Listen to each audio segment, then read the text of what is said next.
Hi guys, thanks for tuning in to another video on ForgottenWeapons.com.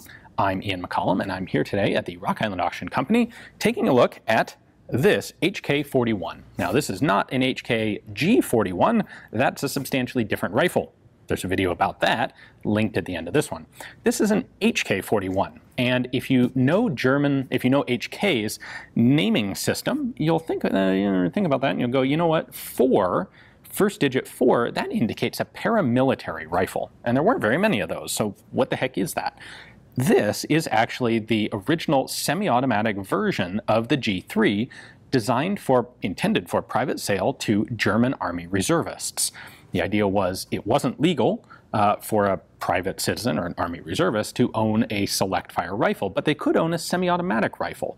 And so with the idea of allowing people to train for their military service on their own, HK introduced the civilian legal version of the G3 standard infantry rifle. So in this case, 4 paramilitary makes perfect sense. It's for the reserves. And then of course the 1 at the end indicates that it's in 7.62 by 51 millimeter. So these were manufactured from 1966 until 1977 or so. And there are actually 2 different versions of them because there are a couple different things that happened to these rifles. So the first thing is that they started selling them to German reservists. And then they got the idea to, well, got some interest from the United States, sell some over there.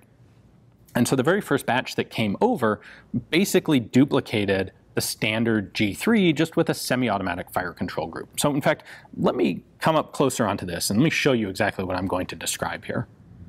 Now, a proper G3 has 2 pins here to hold on the buttstock, and it also has a pin here to hold the fire control group in place. And the first batch of HK41s that were made in Germany had that style of, they had a push pin lower, it's called, and they had a paddle magazine release here instead of this button.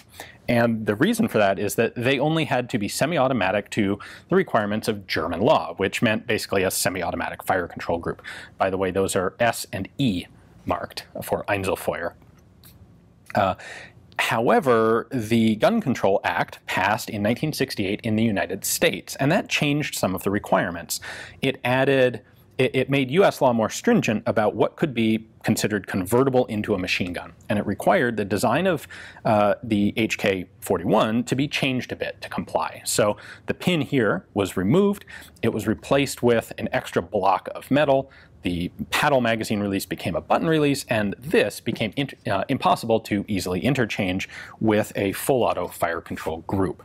A few of the full auto elements of the bolt carrier were also removed just as a redundant sort of thing. So the majority of the HK41s that came into the United States are of this pattern. Now you can see here that this is a 1974 import, so it's the later style of import. It is marked HK41. Now what happened to HK at this point was, well, in 1973, German laws changed. And it became much more difficult, if not impossible, for a typical Bundeswehr reservist to own a rifle like this. So they basically just stopped making the HK41 in 1977. They had a few years of production. They brought some into the US, as you can see here, but ultimately what they did was redesign this rifle to be the HK91, that designation, the 9, indicating a semi-automatic rifle instead of paramilitary.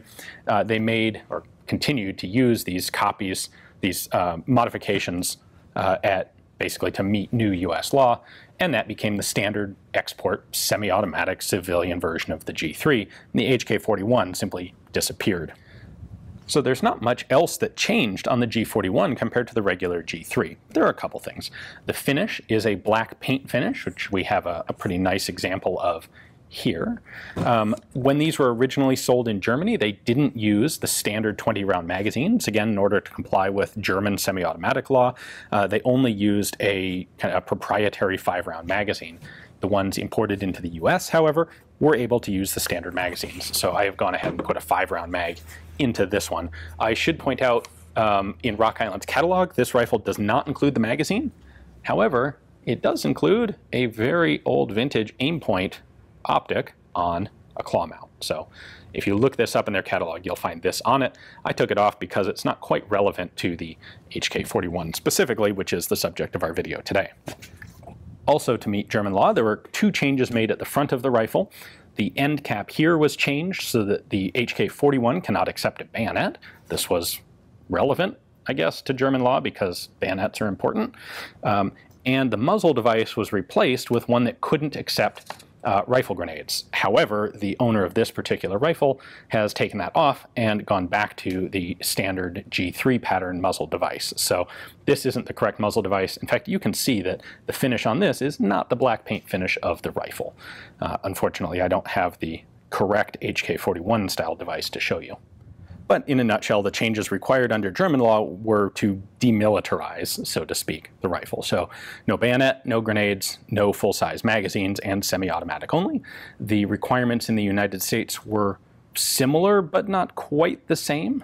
The US has this issue with interchangeability of the trigger group, but didn't care about magazines. And, by the way, if we look at the other side of the receiver here, we can see the markings made in Germany exclusively for SACO of Arlington, Virginia. This is because there was no HK USA in 1974 when this was imported. HK USA was founded in 1975, so you will not find these rifles marked this way after 1974.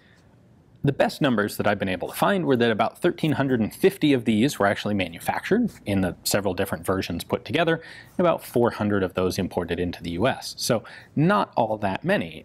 As you might suspect, they command something of a premium on the collector's market.